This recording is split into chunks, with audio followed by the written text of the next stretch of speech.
But when I really looked at it, I was like, what is Ashkenazi? I don't even know what that means.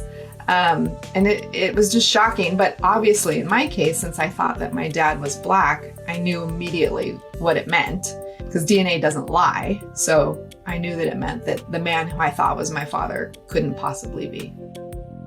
My name is Linda Lorelle, and I'm asking you to have the courage to listen with an open mind to all of our voices, because our voices matter.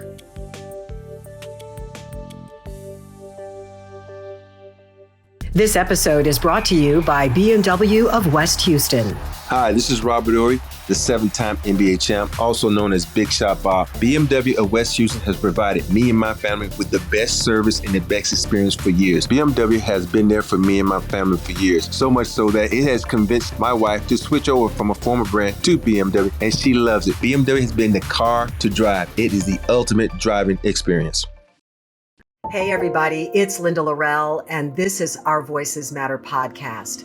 What a conversation I have for you today, and one that I think is so critically important to help us navigate these divisive times that we are living in.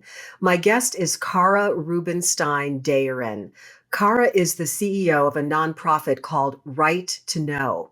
She started this nonprofit to, in her words, turn her pain into power. That pain was born of a DNA test that really shattered her identity. She grew up thinking she was half Black, only to find out that in fact she is half Jewish. So that's all I'm going to say for now, because her story is one that really needs to be told in her own words, and I can't wait for you to hear it. Here now, my conversation with Cara. Cara, welcome to Our Voices Matter podcast. I'm so excited to have this conversation with you today. I'm so honored to be here. Thank you so much.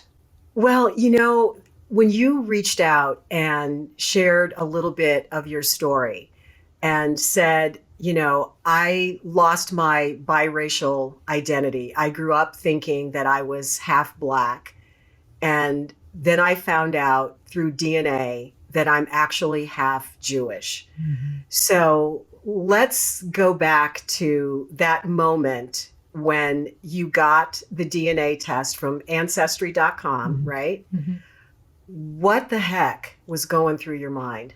I think it's one of those moments when you have a discovery like mine that you'll never forget. You know, it's like a moment that when people remember when the space shuttle blew up or when Kennedy was shot. It's just one of those moments that's seared in your mind. You know where you were, you know when you were, and it's just such an innocent act to click on an email. And just, you know, most people do a DNA test looking to find out about their roots, which is why I did one. And then to get such a shock, it's like your world ends in that moment. For me, time froze. And when I first opened my results, you know, you get your little pie chart and it looked right to me because it showed 50% something, which made sense because I thought I was 50% Black or with African DNA, which I should have known because most people who are Black don't have 50% of one specific African DNA, right? It's a makeup of a lot of different things. But when I really looked at it, I was like, what is Ashkenazi? I don't even know what that means. And it was just shocking. But obviously, in my case, since I thought that my dad was Black, I knew immediately what it meant because DNA doesn't lie. So I knew that it meant that the man who I thought was my father couldn't possibly be. Okay. So when we did our sort of pre-interview for this, mm-hmm. and we were just chatting and kind of getting to know each other, I said to you, and this is for those of you who are listening and not watching. So when I look at you, I would never have thought you were half Black. I would have thought right away that you're Jewish mm-hmm. because I have a lot of Jewish friends and you look like a lot of my Jewish friends. So how is it possible that you grew up thinking that you were half Black when in fact you weren't? So, I mean, how is that? Explain this to us. How did this happen? Well, first I want to say thank you because I've never really felt like I looked like anybody or anything. So it warms my heart when I'm told, oh, you look Jewish, because I've never been told that I look like something. And the first in my community growing up, I just wasn't around Jewish people. I had a couple of Jewish friends, but just not enough. Maybe if I had been in a group of Jewish people and everybody kept saying, hey, you look Jewish, I might have thought about it a little bit more. But people who stop me in the street often think I'm Hispanic or Italian. I'm every once in a blue moon. Actually, people often say to me, what are you? I don't know if, people, I'm sure some of your listeners have heard that question before. It can be burdensome to have that asked of you over and over again. But you grow up trusting your parents. I mean, that's the most sacred. So where did you grow up? And then tell us about your parents. Yeah, I grew up in Seattle, Washington. Really, I was raised just by my mother. My father and her had split up before I was born. And so, I was told this is your family. And of course you believe what you're told by your parents. It's the most. And your mother is white. My mother's European. Yes. European. Okay. You're Finnish. And the father that you grew up believing was your father was black. And he's black, yes. Kenny was my father on my birth certificate. He wasn't in my life growing up. He was a recovering drug addict. So he didn't really participate in my life until I was a young adult, when we got to know each other a little bit better. But growing up, I spent a lot of time with his family. And, when you're told this is your family, then as a child, you're going to believe what your parents tell you. And every once in a while, I'd pull out the picture of my mom and my dad and think, well, if I squint at this, I can see me in there. But I just, it never crossed my mind that he wasn't my dad. It just never crossed my mind. Okay, so there's this story that you have about what happened when you were 7 years old and you first kind of were introduced to the black side of your family. When did you realize what it meant to have African ancestry as part of your DNA? So you were told and thought. When did you realize that you were half black and what that actually meant? And then how did that whole family thing unfold when you were 7? I think many people who are biracial can understand you never quite feel like you belong in one space or the other. So while my mom's family accepted me, I never quite, I had the black dad, right? And I'm a little bit, even though I'm not that dark, I am darker than most of my mom's family. And so I never looked like I was fit into that family. And obviously when I was with my black family, I never felt like I fit into that family. So growing up biracial, you have that sense of not fully belonging in one space or the other. I think the story you're referring to is my mom says, I did hang out with my grandparents as a baby, and I do have some photos of me with my grandparents, but obviously I don't remember that. But my first real memory of that, of hanging out with my family, of spending time with my family, is when I was 7, when she put me on a bus. And those people who are familiar with Seattle, we lived on the east side of Lake Washington in Bellevue. So she stuck me on a bus to Seattle, which is about a half an hour bus ride by myself with this giant red suitcase, and told me where to get off in front of the Bon Marché. And told the bus driver. I think about that because I have children. I can't imagine sending it's a different world now. Yeah, it's a different world now. Yeah. And she said, there'll be a black man who'll meet you in a red car. Just get out and it'll be okay. And that's really my first memory of my family, is my grandfather, my pop, picking me up from in front of the Bon Marché. He wasn't there when I got off the bus, which I started to panic. And so I started to cry. So I sat on my giant suitcase, and he pulled up and opened the car, and he's like, girl, I couldn't even see you. What are you doing? Get in the car. And I spent a week with them. And it was traumatic for me in the sense that it was a very different culture from what I had associated with before. Everyone talked faster. The food was different. There was a lot more teasing. Black culture is so effervescent, vivacious.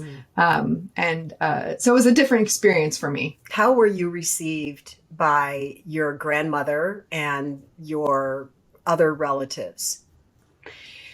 My grandfather sort of took me under his wing. I was his favorite, and he helped me sort of navigate the family dynamics. My grandmother never really liked me. I was told that it was because she had had a near-death experience because of the color of her skin in Oklahoma. And so she really didn't like white people. And so that was why she didn't like me. It had nothing to do with me, is what my grandfather told me. Yeah. The rest of the family accepted me. I remember being younger and my cousins painting me with my grandma's cake makeup so I would look like them. So I would have the same complexion. I broke out. It was not a pleasant experience afterwards. But for the most part, I was accepted. Pop said to me, you know, Black folks have always had to accept everyone because of the one drop rule. And so, you know, if you're part of the family, no matter what, then you come on in. Yeah. And for those of you who are out there who don't know what the one drop rule is, it's if you have one drop of Black blood, you're considered Black, no matter what you look like. And that's, you know, there's the one drop, and there's the quadroon, and there's the octoroon, and all of that is based upon how many of how many grandparents of a certain color you have, et cetera. So you have grown up in a really unique kind of circumstance because you have had a foot in both worlds. You've chronicled a lot of your experience in a blog, and I was reading one of your blog posts right before we started chatting this morning.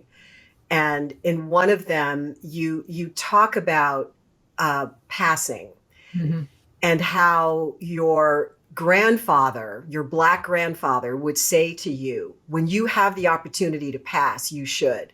And your response was always, well, I don't want to do that. Why would I want to deny part of who I am? Talk to us a little bit about that whole dynamic.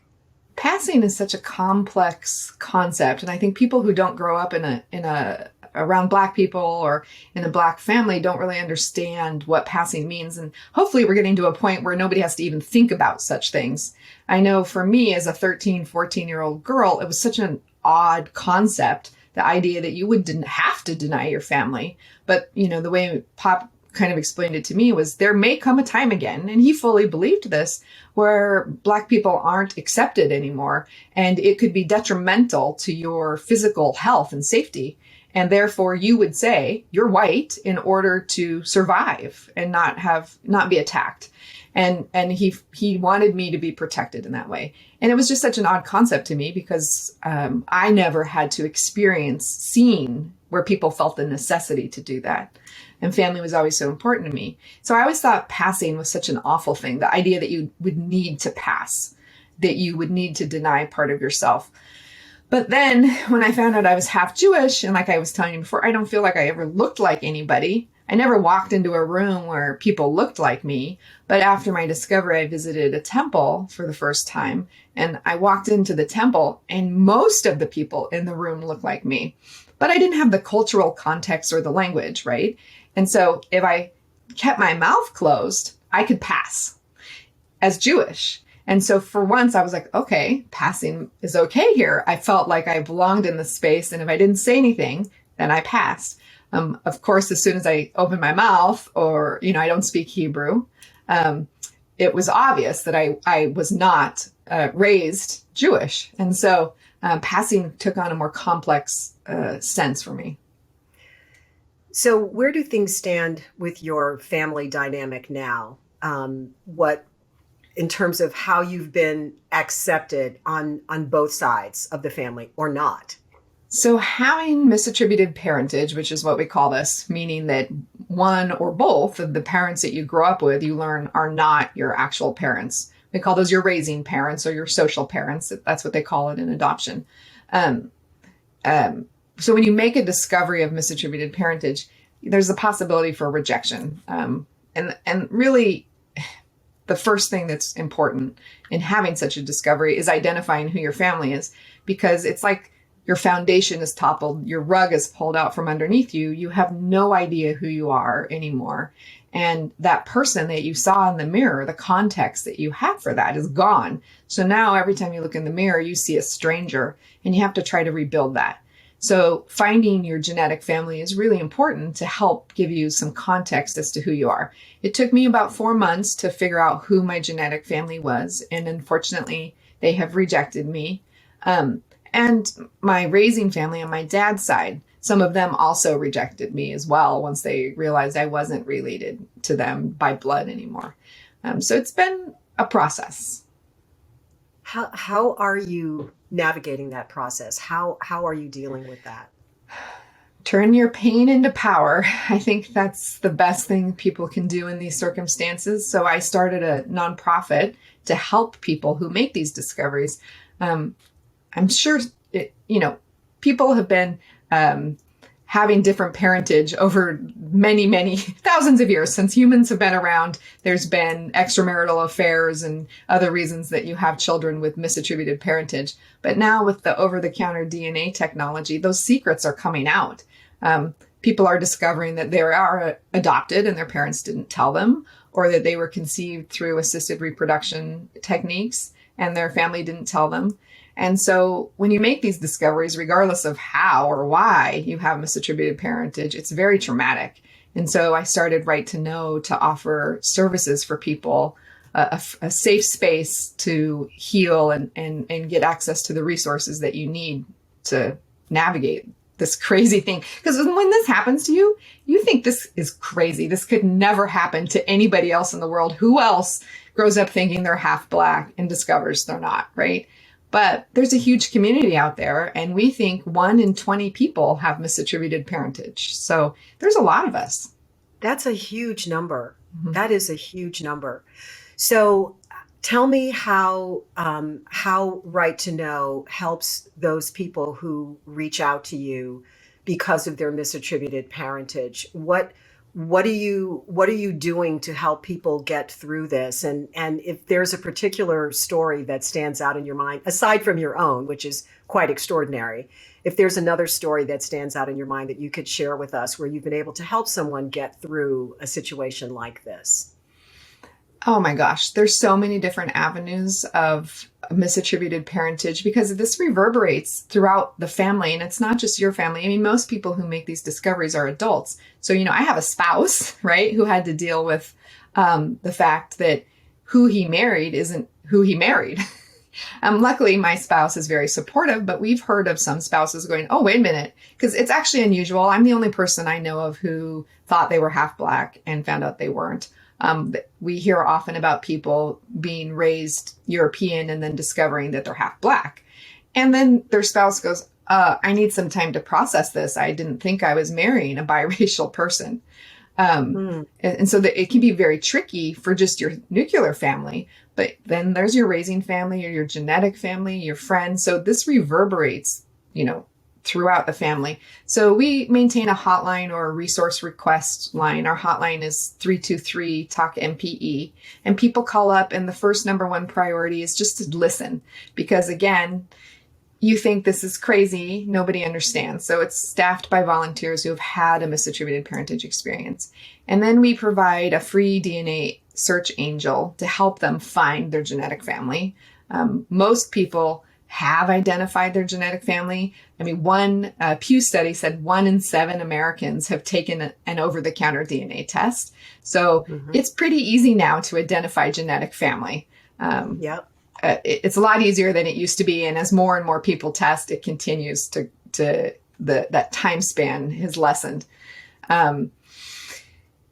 So we provide them with a search angel. And then we also, most people want to see a mental health therapist and we look for people who are experienced with misattributed parentage. I would say like 40% of the people with an MPE want to talk to a therapist. So we connect them with a therapist. And we also have a mentor program to connect them with a similar experience. So if they learn they're a late discovery adoptee, we'll connect them with an adoptee, or if they learn that they're donor conceived, with another donor conceived person. And then, of course, we have private peer-led support groups on Facebook and things like that. And one of the reasons that it's so important, aside from just, and how you so beautifully talk about this, on your website and in your writings, that, everybody has a right to know what their identity is. It's where you came from. We all have the right to know that. Go ahead. I was just going to say, genetic identity is a privilege. We talk about privilege a lot, and privilege is something that you don't realize you benefit from. right? And you benefit from knowing your genetic identity, and you don't understand the consequences of not knowing it until it's you who doesn't know it. And I'll give an example. There's one gentleman in our group who grew up in Texas in a huge family, and he was in the middle. And his family, of course, accepted him. But as soon as he stepped outside of his family, he was treated like he was a biracial person. And he didn't understand because he was raised European. I'm white. And his family treated him as white. And so that's what he thought he was and how the world should treat him. And, he didn't have any context or tools to deal with being a biracial child. When you grow up biracial, you're taught those things, and why people might say negative things to you and how to emotionally process that. So he would step outside and people would call him racial slurs, but he didn't understand why. And he didn't have any help from his family to process. So when he did his DNA test, he discovered he was half Black. And now he can go back and reprocess all those experiences as a child from a different lens. That's so deep. Wow. And then the one of the other reasons that people search for their genetic identity is also for medical reasons, because you need to know what your medical history is, particularly as you age and as things start to come up. You need to know what your DNA is in your body. When I was pregnant, I was tested for sickle cell because I come from I'm half Black. Yeah. I should have been tested for Tay-Sachs. And luckily, I didn't marry someone who had that probability, but it could have been very different. Not knowing your medical history is just devastating. And having to have that discussion with your doctor is really difficult. By the way, half of my medical history is no longer relevant, which is why we really advocate for parents to tell their children about their unique conception from the beginning. We have the capacity to love no matter what. We're going to love our raising parents because they're raising us and they love us. It doesn't matter if we're genetically related to them. But we hear about parents who, children who are donor conceived, who go to the doctor, and the parents know that half that medical history isn't true, but they don't want to tell their child that they're donor conceived. So the issues that the medical issues that the child's having, the history that the doctor is basing the decision making on is invalid. It's not right. And these can have huge ramifications for someone's health. The ramifications are just, you can't even begin to really wrap your head around all of it. And when you talk about the numbers of people in our world now who have this information and how you can get it at the drop of a hat. So I know one of the things that you've tried to do as you have gotten to know not really gotten to know, but as your birth family was revealed to you and they ultimately rejected you, have you been able to piece together anything about your birth father and any of your medical history from that side of the family? Luckily, Washington State allows you to get death certificates if you know this precise information, anybody. So I managed to get the death certificate for my genetic father and for my grandparents. So my father died of kidney failure. I don't know exactly what caused it. I do know he was in dialysis for a number of years. So I am able to piece them together, and it does give me a little bit of peace of mind. Right to Know did a study of people with misattributed parentage experience. And last year, we haven't yet published our results, but there was more than 600 respondents, but 70% said they have anxiety about not knowing their medical history. I mean, this is a big issue for people. Mm-hmm. And so it's important for us to get that information. My family did share a little bit of it before they said, we no longer want contact with you. And, I had such a rich family from my Black side of the family. We had traced our ancestors back to 3 slave brothers. There was such a rich tradition. I'm obviously interested in ancestry. And so for me, it was really important to build that story again for myself and my children to understand. And I have such a rich, I'm lucky I have such a rich history in my family from my genetic father. My father was Sam Rubinstein, and he was a big philanthropist and businessman in Seattle. And, growing up, my mom would always say to me, I just don't understand why you're like that. And where does that math ability come from? Why do you like to start businesses? And it makes sense now. So much makes sense. We call it synchronicities in the misattributed parentage world. And as people reach out to genetic family, they discover, maybe they're in a family where everybody is teachers. But they wanted to be a nurse. And then they find their genetic family and they're all doctors and nurses in their genetic family. Or they all like the same color, the same types of foods. What we hear a lot from family that embraces the new person is they get to see that lost relative in that person if the person has passed away. Because there is so much from our nature that we do get from our genetics that come out in how we walk, even how we phrase our language. So there's so much more to genetics than I think people really thought in the past. And I think if we can embrace each other, we have this beautiful thing to see that in each other. Yes. Yeah. So is your mom still alive? My mom is still alive. And so have you had conversations with her about all of this? How did that go? So I learned 2 days before my birthday, and normally we talk a lot since it was just her and I growing up. And I tried to call her and she didn't answer the phone. She's a snowbird, so she goes south for the winter. And I thought, she'll definitely talk to me on my birthday. And she didn't. It was the only year in my life that she didn't call me on my birthday. And I just have to think cosmically, she must have felt something. I do have to give my mom credit because when I said, Mom, I got these results and it says I'm Jewish. Have you ever met a Jewish man? And she was like, no, but I must have. And DNA doesn't lie. And so sometimes we hear moms saying, that test is bogus. It's not, the test is wrong. But the science is right. Like I said before, DNA doesn't lie.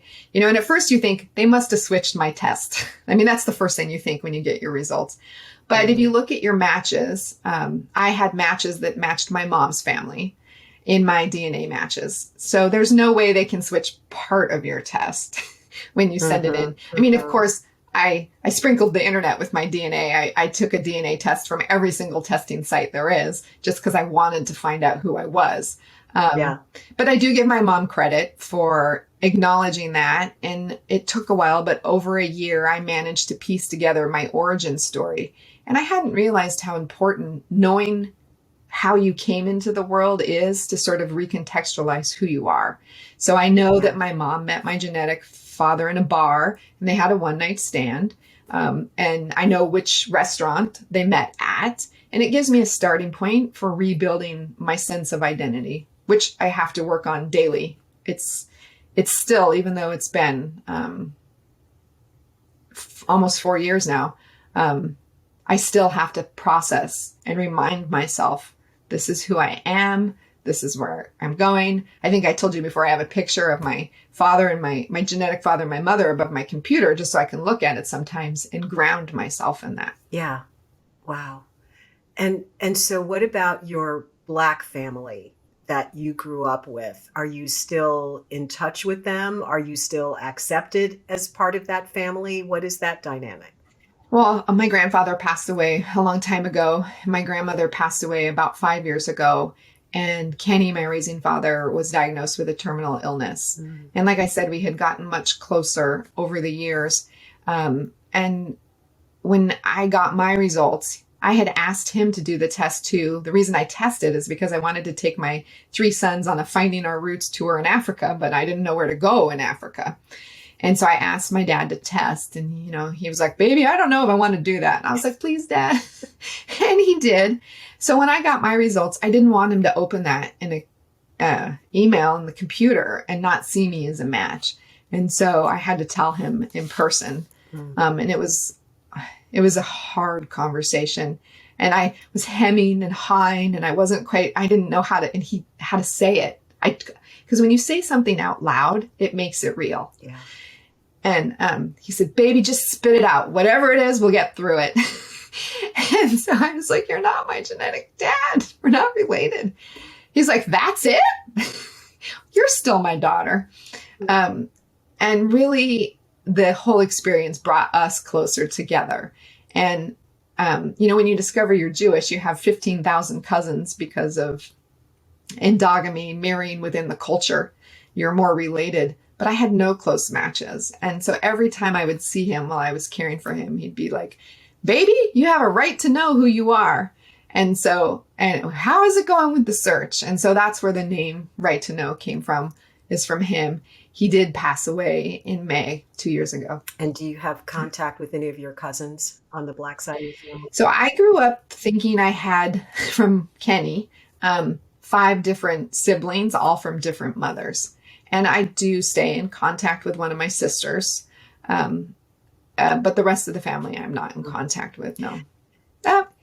I have an aunt, actually. Who I am. And so you have 3 children, right? Okay. Yes. And what are their ages, and how have they dealt with all of this? So they're now 20, 18, and 13. So this was 4 years ago. And I am an open book, and I was not myself after my discovery. People choose sometimes not to tell their children, but I really wanted them to understand that mom was going through something, because there was so much to be dealing with. I definitely spiraled into some depression. I like to say, at first I dealt with my discovery with donuts and whiskey, which is not the advice to give to somebody. Whatever it takes way. to get through it, right? Donuts and whiskey. Oh my gosh. Yeah. So I did tell them. We have a very open family, and it was difficult for them. I mean, they grew up with their grandfather, having their own experiences. He used to take them to the mall when I needed a break. And, like the guard would follow them around because what is this black man doing with these 2 little white kids? Is he taking them, And so they have their own stories of being biracial in a way, that they had to recontextualize. It didn't change their relationship with him at all. But now that they knew they were Jewish as well, then you start to pick up on those types of slurs and anti-Semitism that maybe you didn't notice before because it wasn't part of your family. I have relatives who died in the Holocaust, who were murdered in the Holocaust. And so just processing that information it takes time for my kids. But they've embraced their identity as much as they can. It's not as much of an impact on them as it was for me, but it definitely shifted things. But what a gift, really, you've given them to, know who they are and where they came from and what their lineage and their ancestry is. Because this could have, had you not done what you did, it would have just gone on for another generation. And your husband obviously is dealing with this okay. He's amazing. And my family wasn't very into connecting with me.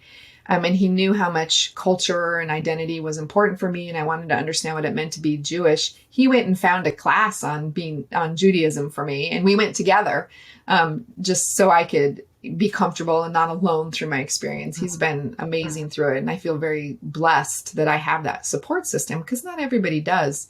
And these are huge things. I mean, your identity, who you are, who your parents are, that makes up and shapes you. And so to have all of what you know based on a lie is very traumatic.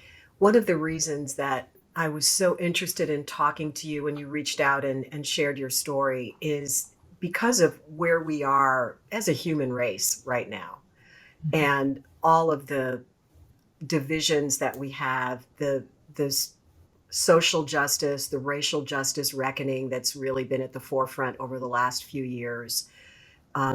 You are in a unique position because of the perspective that you have, having lived and walked in both worlds, the Black world, the white world. Now you're in the Jewish world, which, as you just said, deals with anti-Semitism and hate and all of this stuff. So I want to know what you have learned about humanity as you have navigated and continue to navigate this process.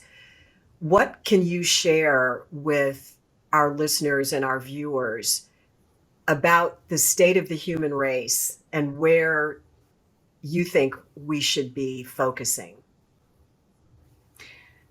I think we need grace with each other. Amen. I think we need more Amen. grace. That's my favorite word. And as to assume people are coming from a space of grace and not negative intent. Obviously, there's bad apples in the world. I'm not saying there isn't. The concept of race has always been something I've struggled with. And it's a made up context that really isn't applicable. We thought it was a division based on biology, and it's not. Our DNA is 99.9% the same for all of us, no matter what. I call it your book cover. No matter what your book cover looks like, we're the same underneath. And we have to stop judging people and making assumptions by their book cover. I don't know what your lived experience is, and you don't know mine. So let's take a moment to get to know that before we have a judgment about what we see in your book cover. It's been difficult for me to navigate because it is such a charged world right now in these things. And, I've been told before, you're not Black, so you shouldn't be talking about those things. And you shouldn't be claiming that background. But this is my lived experience for 44 years of being a biracial person. And I can't just make that lived experience go away because my DNA card says I'm something else. And when people say, well, are you Black? Are you Chinese? Are you whatever? My question comes to, now that we do have the DNA technology, are we going to say, well, what percentage does it say? We just need to accept what people say they are. If I am living as a Jew and I am Jewish, then that's who I am telling you that I am. Obviously, I don't believe in appropriation for financial gain or anything like that. I'm just saying that we have some fluidity in our identity, and we should be able to embrace in our hearts what we connect with. And people should take that for what people say. So beautifully said. So beautifully said. And I think a perfect place for us to wrap up our conversation. I am just really honored that you reached out, because your story really exemplifies the whole mission of this podcast, which is to remind us of our common humanity, to give each other grace. And I just think that your story speaks to all of that so beautifully. And I hope that those of you who are out there watching and listening will take away that very seminal message. Forget the book cover. Underneath it, we're all the same, right? Amen. Let's just love each other. Amen. Let's just love each other. Kara Rubinstein Deyerin, thank you so very much for sharing your story with us today. What a powerful message she leaves us with. Grace and love. Yes, we can do this. We can. Thank you so much, Cara, for sharing your remarkable story with our audience. And thank all of you for giving Cara permission to speak and for having the courage to listen with an open mind. If you or someone you know is dealing with misattributed parentage, I urge you to reach out to Cara and her nonprofit, Right to Know. We, of course, will link to that in the show notes on ourvoicesmatterpodcast.com. Thanks again for joining us, everybody. We'll see you next time. Thanks again to our sponsor, BMW of West Houston. There's a special offer for members of the Our Voices Matter podcast community. Just click the link in the show notes, bmwwest.com.